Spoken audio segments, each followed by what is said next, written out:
I'm going to. Good. All right. Okay. Welcome, everybody, to the June KAKTUS, virtual KAKTUS. As I was saying to the group a minute ago, we'll probably be doing some in-person readings in the fall at the KAKTUS brewery. And when it gets too cold there for the outdoor stage, we'll go back to exclusively Zoom, but we're still working out, trying to do some kind of hybrid, still working out the details. So we have two wonderful readers today, Gayle Lauradunn and Heidi Seabourn. And I'm really excited by this. And we're going to go right into our two features, then we will have the open mic component. So first off will be Gayle Lauradunn, who is a good friend from Albuquerque. She's lived in that city for a number of years and has published two amazing books of poetry. The first, Reaching for Air, and that came out in that came out in, I think, 2015 from Mercury Heartlink Press, a New Mexico press. It's a story, I would say a poetic memoir of a life challenged by poverty in rural Texas and Kentucky. And it was a finalist for the Best First Book of Poetry from the Texas Institute of Letters. The next book, I think Gayle has a copy there, All the Wild and Holy, A Life of Eunice Williams, 1696 to 1785. That came out, there's a bit of echo. I'll take care of that. Yeah, okay. So All the Wild and Holy, A Life of Eunice Williams is from Foothills Publishing in upstate New York. Some of you here are Foothills authors. And it's a book-length persona poem based on the life of a historical woman who chose life among the Mohawks over repatriation to her Puritan settlement. Gayle is also presently putting on the final touches for a third collection. Her poems have appeared in numerous journals, including Zone 3, Adobe Walls, Connecticut River Review, Mas Tequila Review, Tsunami, San Pedro River Review, Sin Fronteras, Blue Line, and anthologies that include Mother Earth, Veils, Halos, and Shackles, International Poetry on the Oppression and Empowerment of Women, Bearing the Mask, Southwestern Persona Poems, a Mushroom Wedding Poems. I'm not going to even try to read the last. Yeah. Also, my Mojo anthology, the recent ecological anthology, Civilization in Crisis, and all 5 volumes of our Poet Speak series. I think there are not too many people that gotten all 5, and Gayle did. So very much looking forward to hearing her tonight. Thanks. Thank you. Thank you, everyone, for coming.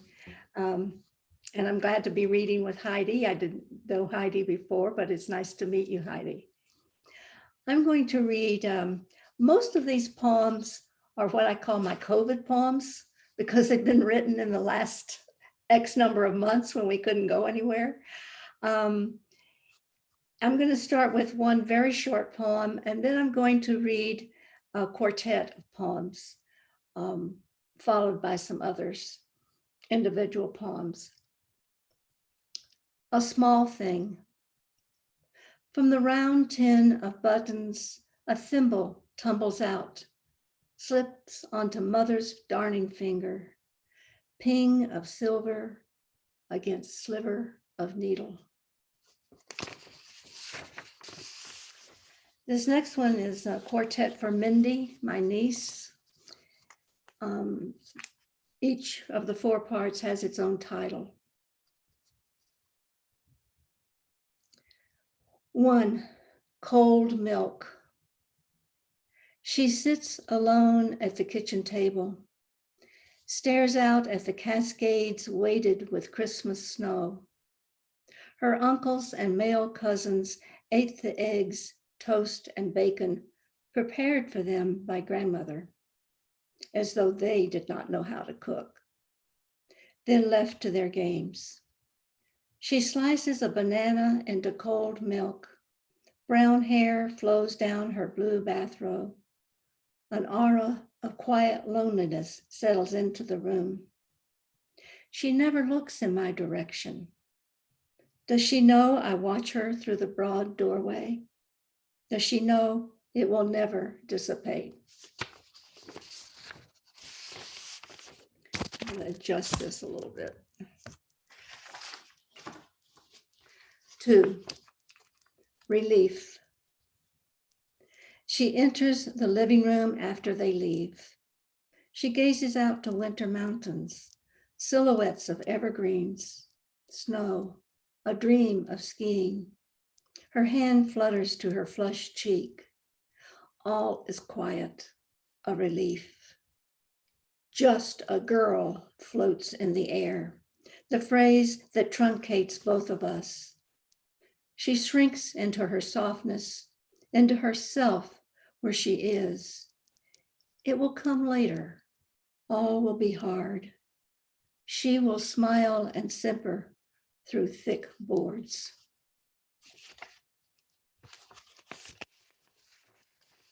Three, world out of balance. Eyes blue, cheeks like summer peaches, full lower lip, a rare smile, eyes lowered. She seldom speaks, holds herself alert for what might come. Head erect on a slender neck, she glances side to side, the unexpected. Silence within family. She is 2 in 1. Refused money from her affluent father, works her way through nursing school, a grocery store cashier where she might meet anyone, where stars might shine bright in a dark sky. She births a child with curly black hair, creamy chocolate skin, her lips. She waits 3 months to reveal this precious creation. A storm brews, a hurricane, ocean tumult sees the desert. The door slams. She is quiet. A year later, a baby boy with a full lower lip joins his sister. The door opens slowly. A hand reaches out, hesitates. Even a half-black boy child is better than any girl.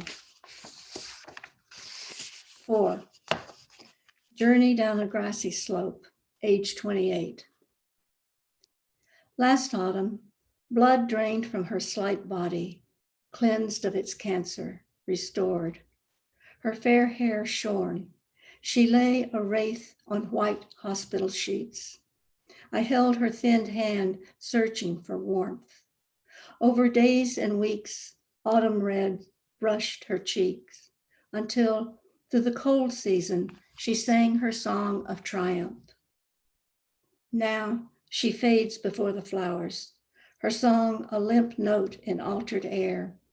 The summer heat as nothing to her thinning bones. I stroke her arm as though to fuse my marrow to hers. When will her 2 children be old enough to mourn her? For them, will summer forever be the dying season? It's a standoff, the way in our frailty we duel with death, from the first edge of light, from the summit of whatever we manage to climb. Okay, now for a change of pace. Okay, thank you. Flexing. From the bed, I watch the flex of your buttocks as you walk across the room. My hand reaches to stroke, but you elude my fingers. All day, I breathe the maelstrom we created amid tattered sheets. My eyes close over the lowering sun. Through thin film, I see how you have changed, how the other changes. I lie here waiting for the show to begin. I wonder how you will do it.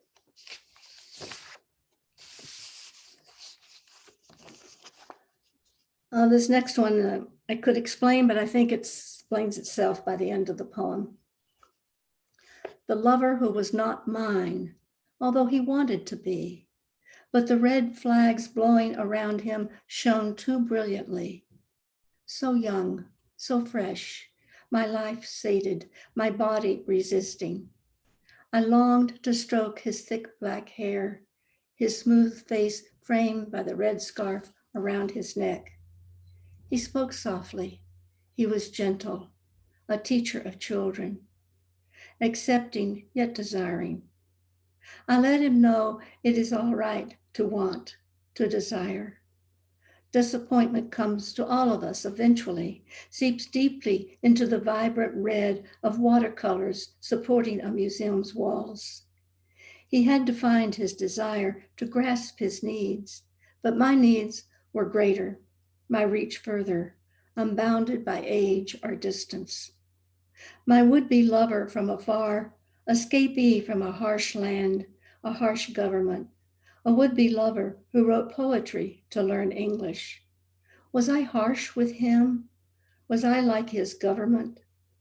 To escape, he slipped through the holes in the chaos of Tiananmen Square, red streamers reaching over the throng, slipping in the blood that bubbled there.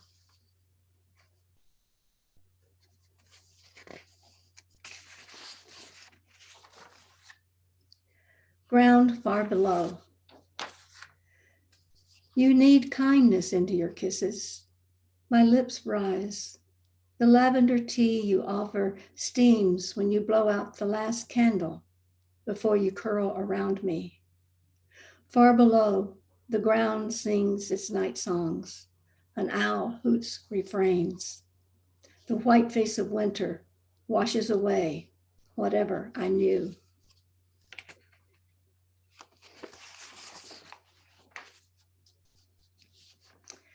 Driving to Deming. For those of you who are not in New Mexico, that's in the border with Mexico. The gossamer rhythms of piano jazz ripple through the car and out over the landscape of boulders and bulging mountains, where above the horizon, 3 tent-shaped peaks appear. From here, they look like this. From there, they look like that. Which should I believe under a cerulean sky sprinkled with delicate fleece? I thought of asking you, but I resolved would not survive such a question. The jazz voice murmurs, a hint of blues. You increase the volume. I reach out to touch you. You reach for the clouds, layer them over us like adamants, the ballast, the vacancy of brilliance.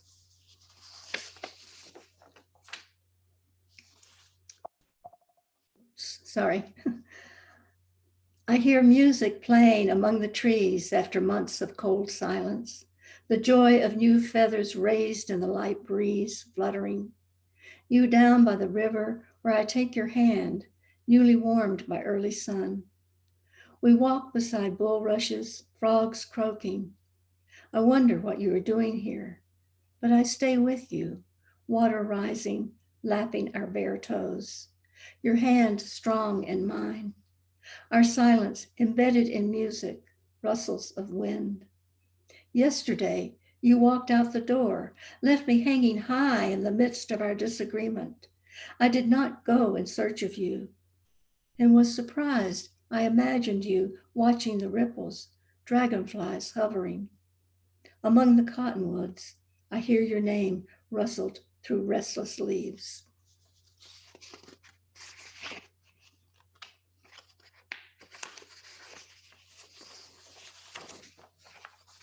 This is a short one.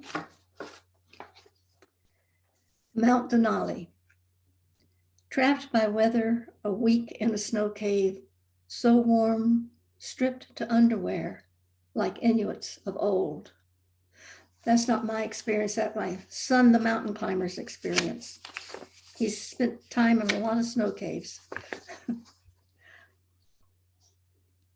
We see but dimly, he said to me once as he clung between one branch of a blue leaf tree and another. Sense the unfamiliar air. Breathe all the warmth you do not see. Let microbes and atoms swarm into you. That strange air, that continuum through space. Do all lovers live as we did? We thought we were one, but atoms also exist in solitude. Keep their distance. If we could have seen atoms swirl among microbes, we would have been warned against unfamiliar air, warned of the spaces we could fall into.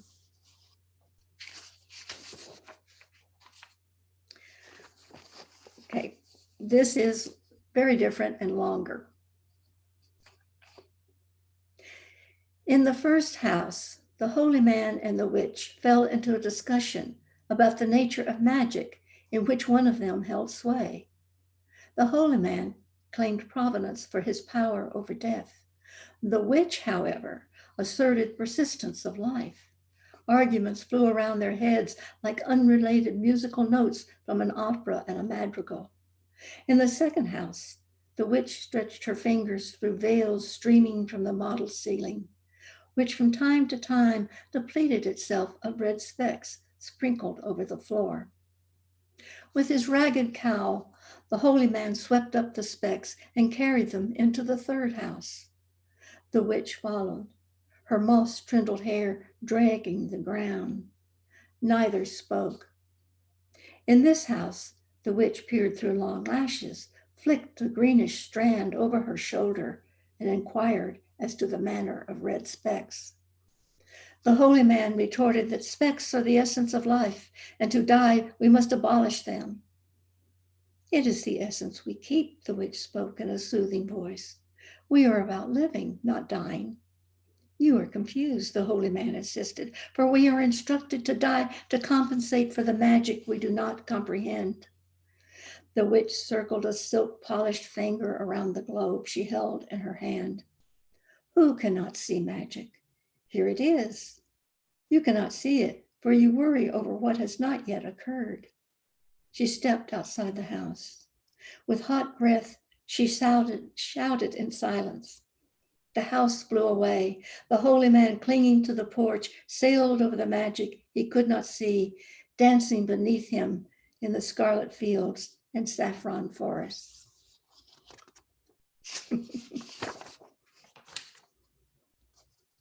Okay, this is the last poem. Remember, this is water thundering from the sky too quickly to soak the ground. This is the dying of autumn when bark flakes like early snow. Gardens fade, pine needles brown, pansies close their eyes. This is water slithering down an empty furrow through a harvest past due. This is the drying river with tongue lapping sandbars. This is water hidden deep in arid soil no well can reach.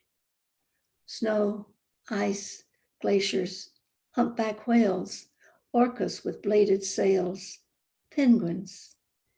This is water bowing to the moon. Thank you. Thank you, Gayle. Very good. Bravo.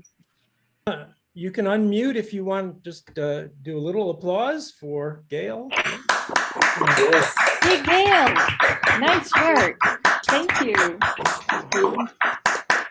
Are those Thank you. poems about the witch in the anthology to which the link was posted?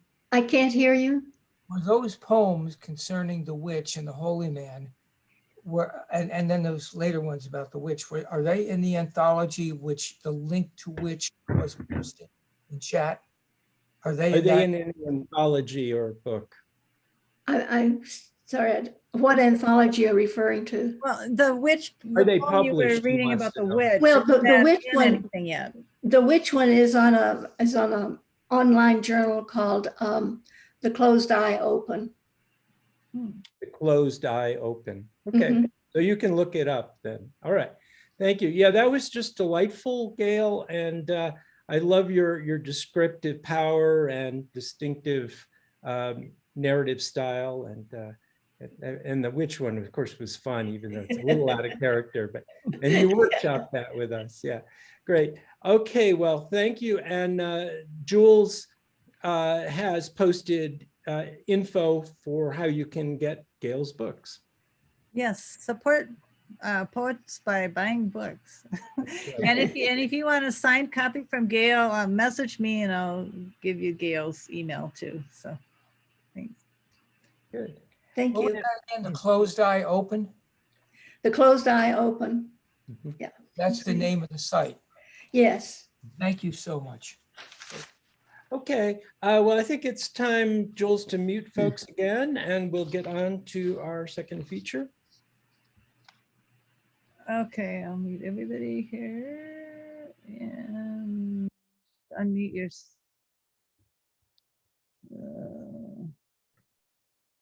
Okay. Okay.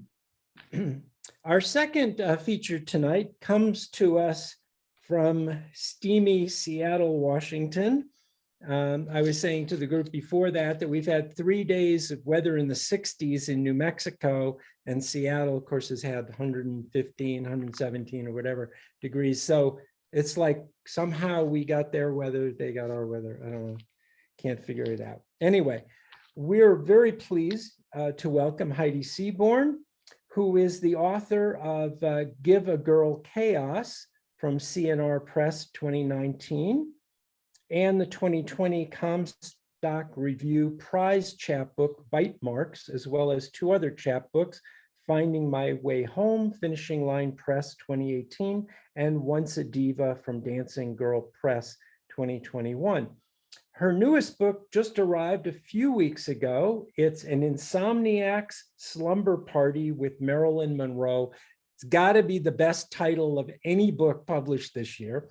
And in fact, it won the 2020 Pank Book Contest for Poetry. Congratulations, Heidi. Since Heidi started writing in 2016, she's won or been shortlisted for over 24 awards.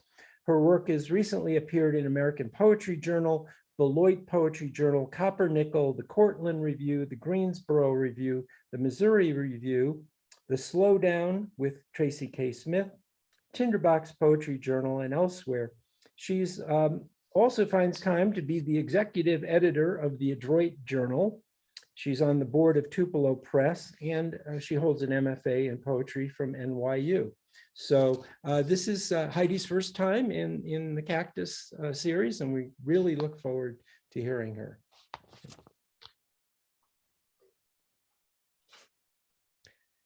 You can unmute. And unmute yourselves, Heidi. I am and you're on. Yeah. great. Thank you. And thank you for such a warm welcome and introduction, Jules and John. It's wonderful to be here.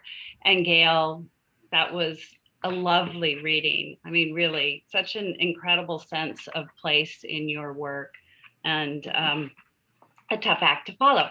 So as John mentioned, I'm reading from my new book, An Insomniac's Slumber Party with Marilyn Monroe.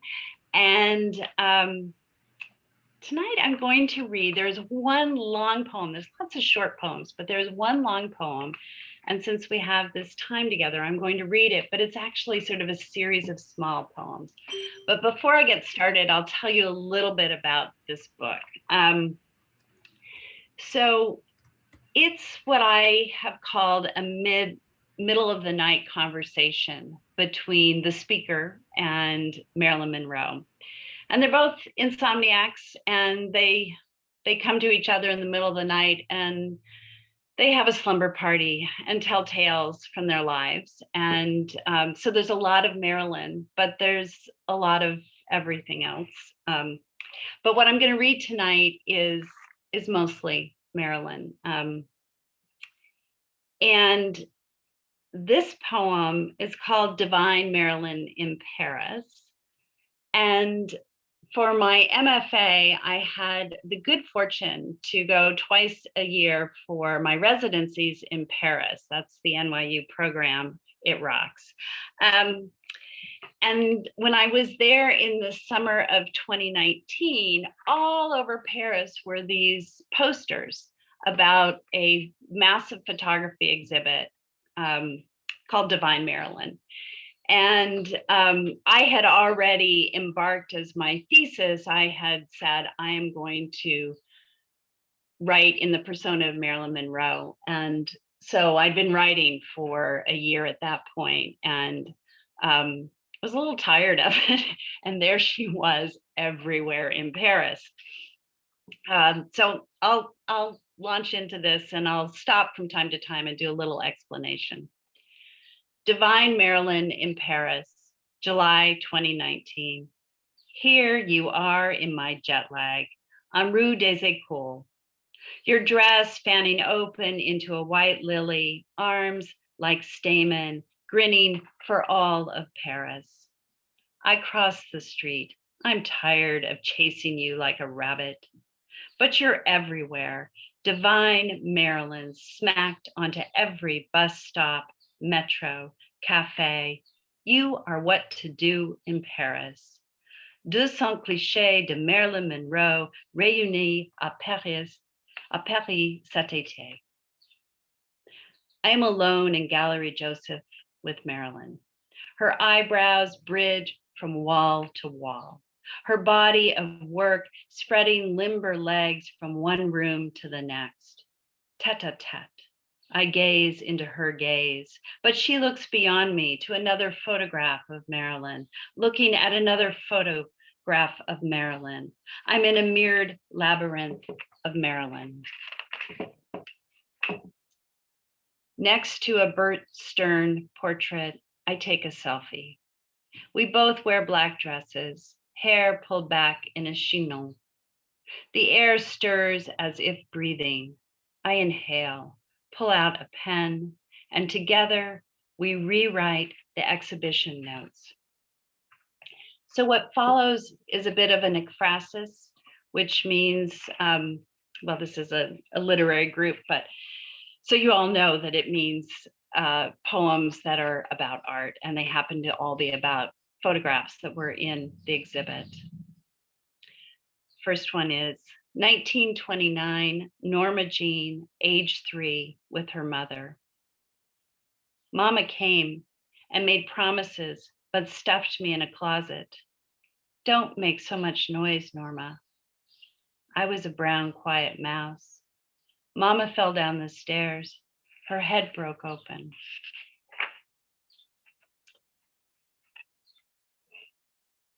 (1932) Norma Jean at age 6.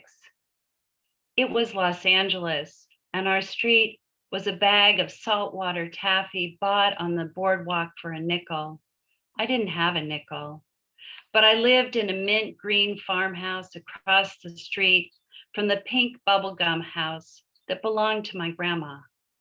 She and Mama went crazy and left me with the goats, chickens, and a herd of foster kids. We sold brown eggs, apples, plums, lemons, and watermelon from our stand. I climbed the big fig tree, watched for Mama's return. 1934, Norma Jean at age 8.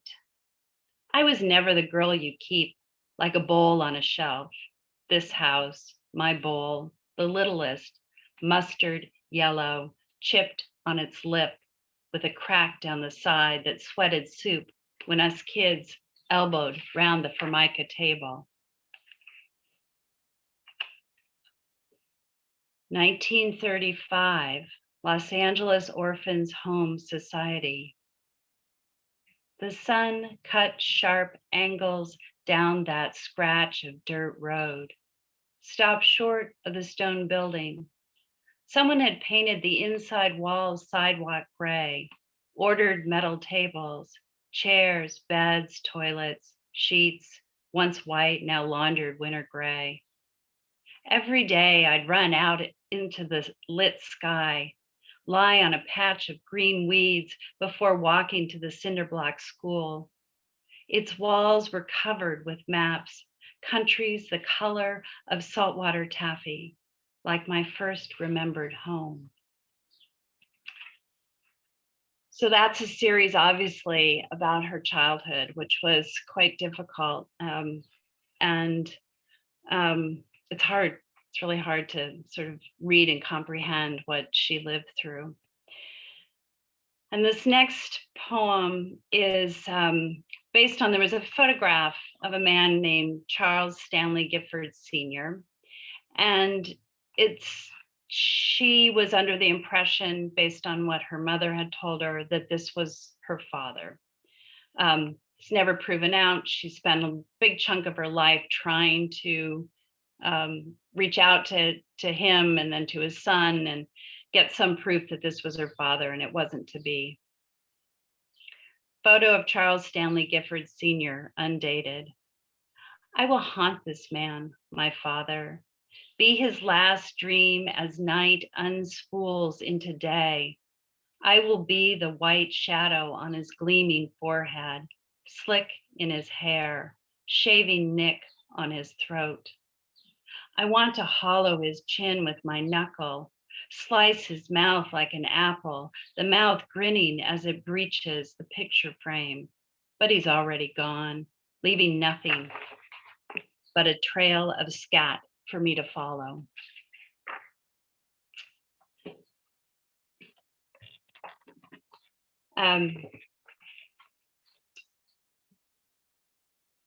So Marilyn was first married when she, like the day she turned 16. And it was because she was at that point sort of being passed around from family to family, and her Aunt Grace, who was not really her aunt, but had been a friend of her mother's, was moving with her family to Chicago and her new husband. And there was no room for Norma Jean at that point in the picture. So Aunt Grace arranged for Norma Jean to marry a neighborhood friend. June 19th, 1942, portrait of Norma Jean on her wedding day to Jim Doherty. Instructions from my Aunt Grace at the end of my high school sophomore year. Marriage or the orphanage, your choice, Norma Jean. If I say yes, the dress is iced in lace, and I am a ribbon-tied gift, a statue in honor of him. In my brand new shoes, I am a hand-me-down. Pass the green beans, and I will mind my peas and queue up for groceries. I will whip up a wife for breakfast and bake rockets and bathe in his glory.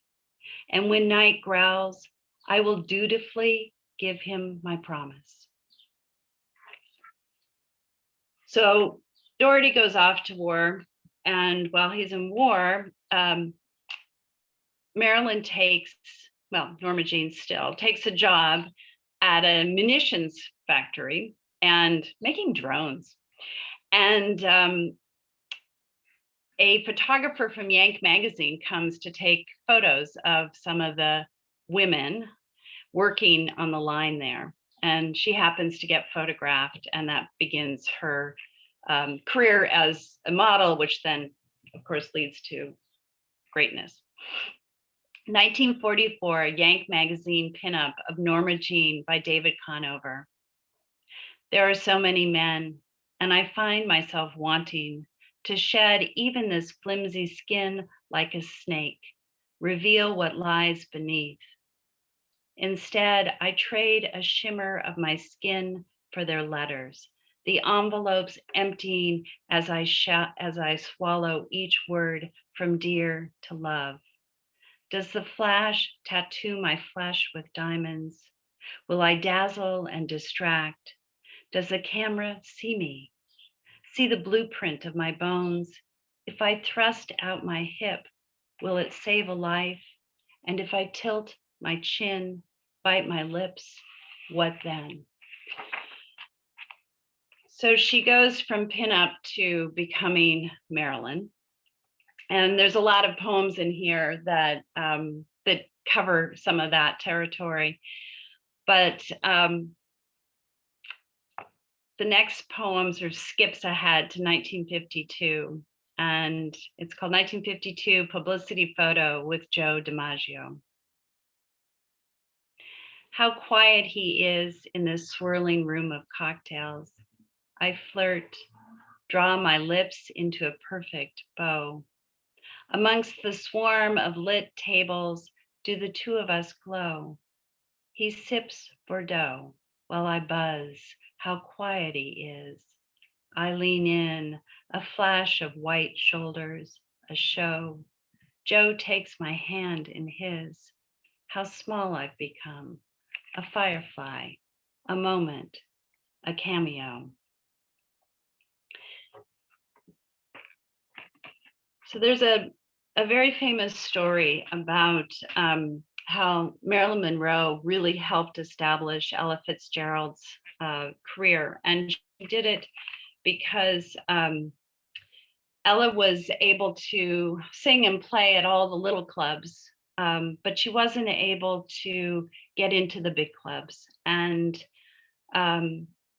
Marilyn knew this and was a huge fan. In fact, she taught herself to sing by listening to Ella Fitzgerald's records, and she would play them over and over again in order to learn how to sing, and she became quite a good singer herself.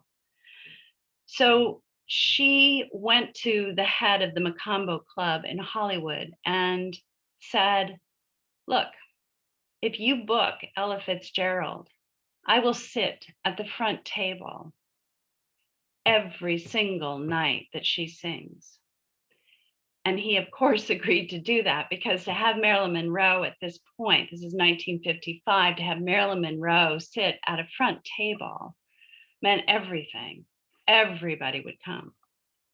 So that's what happened. And Ella said it made her career. 1955, with Ella Fitzgerald at the Macombo Club in Hollywood.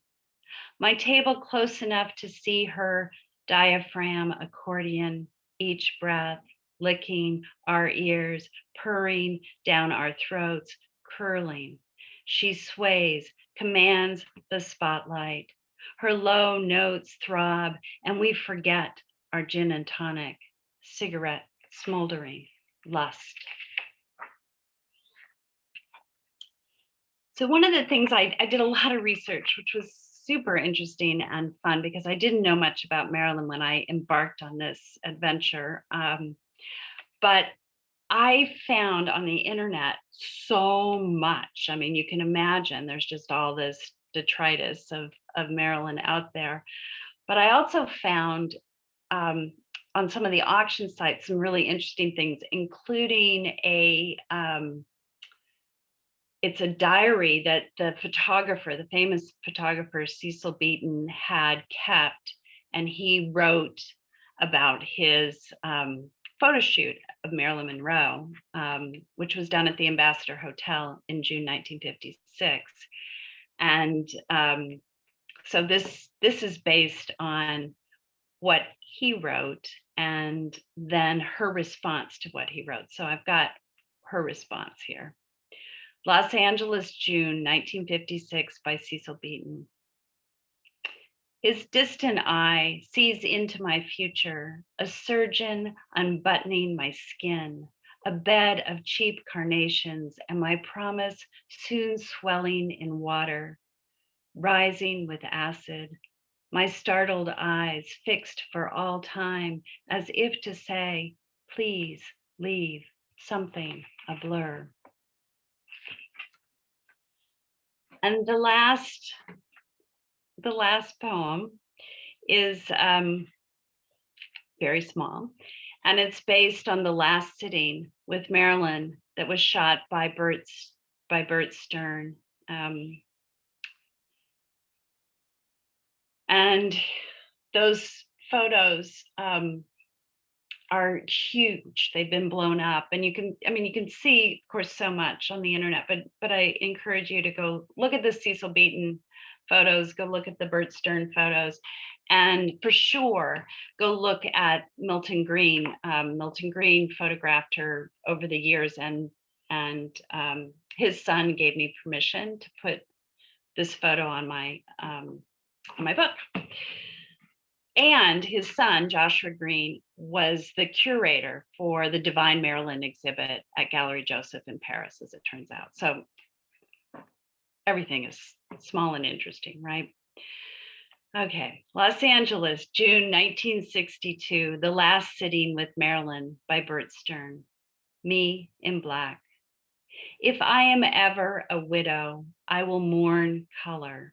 I will weep for yellow narcissus and grassy meadows ticked with cornflowers. Let me stain my fingertips with cherries. Thank you so much. I really appreciate everyone who came out tonight. And thank you for listening to this long, long poem. I promise there are a lot of short ones in the book. Thank you so Heidi. much. Bravo. Unmute if you'd like. Incredible. Wonderful. Bravo. Wonderful. Thank you. I never tire of hearing these poems. Oh my Yeah. gosh. Magnificent and just so incredibly researched, and I learned a lot. And I especially love the Ella Fitzgerald poem.